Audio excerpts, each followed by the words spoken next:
What's good, YouTube? It's the Sports Guru back with another video, and today we're going to be talking about what if the Dallas Mavericks would have signed Mike Conley, Hassan Whiteside, and last but pretty much least, Nicolas Batum. So this is a very interesting trio in many ways, because if you think about it, if you have these three guys and you go walk up into the 2016-2017 season, as it looks from now, not from what it looks like then, Dallas would have been lucky to make the playoffs. They probably would have made the playoffs, to be honest, at the time, because they were fighting for an 8th seed, even though they were kind of tanking.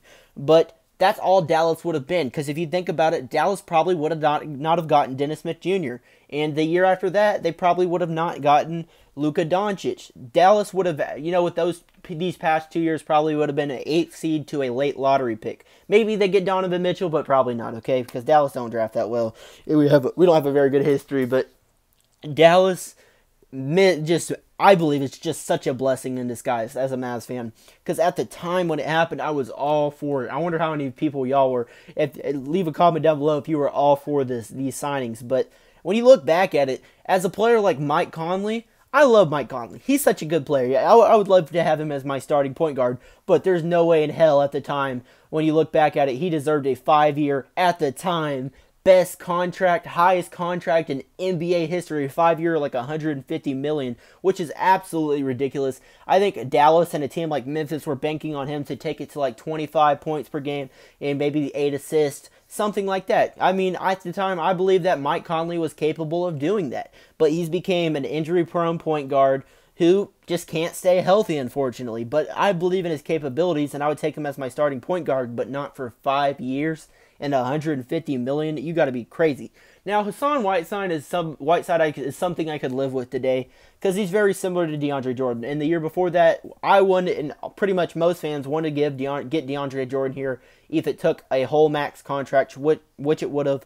But Hassan Whiteside, as you've seen in the playoffs, has not been able to develop to the new pace of the NBA, or playing against small lineups, because he hardly even played in the playoffs, and when he was out there, he was useless. So when you look at his minutes per game back in 2016-2017 compared to 2017-2018, he averaged 32 minutes per game, and in this past season, he averaged 25 minutes per game. 7 minutes per game is quite a big drop-off. He showed his displease with Eric Spoelstra, talking about his minutes per game in the playoffs. We don't know how that's going to work out, but that would have been a big mistake, because Dallas would have probably ended up playing Golden State, and he would have been non-existent in that playoff series. They probably would have been a first-round exit back in 2016, but that one I could have kind of lived with, because he's still an effective player. He would be an effective player, at least in the regular season.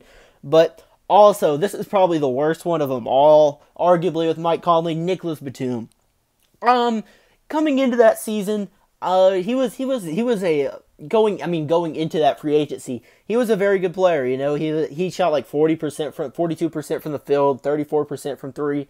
Consistent player that will play some defense. He was very good with Portland too. I loved watching him play, but there's no chance in hell I would give him 5 years, $120 million, like the Hornets did. I believe Dallas was going to offer like 70, 80, or 90 million. Just imagine the cap hell that the Dallas Mavericks would be in. That would have gone into the second year of Wesley Matthews' contract at $18 million.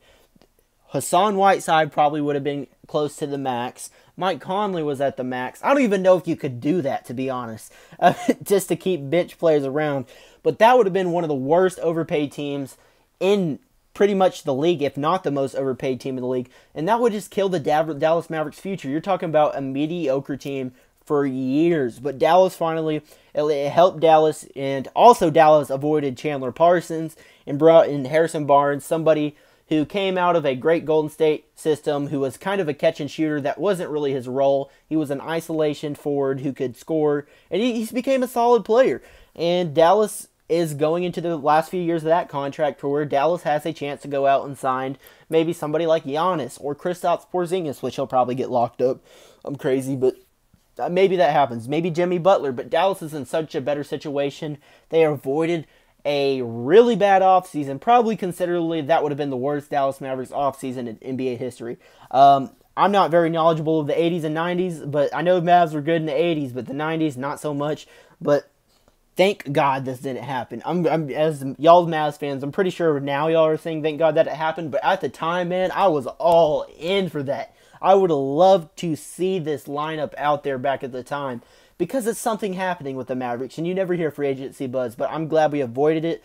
Leave a like and subscribe. Tell me what y'all think about that whole situation. But now we have Dennis Smith Jr. and Luka Doncic in a great future with a lot of cap money going into next year. So leave a like and subscribe. All right, guys, I'm out.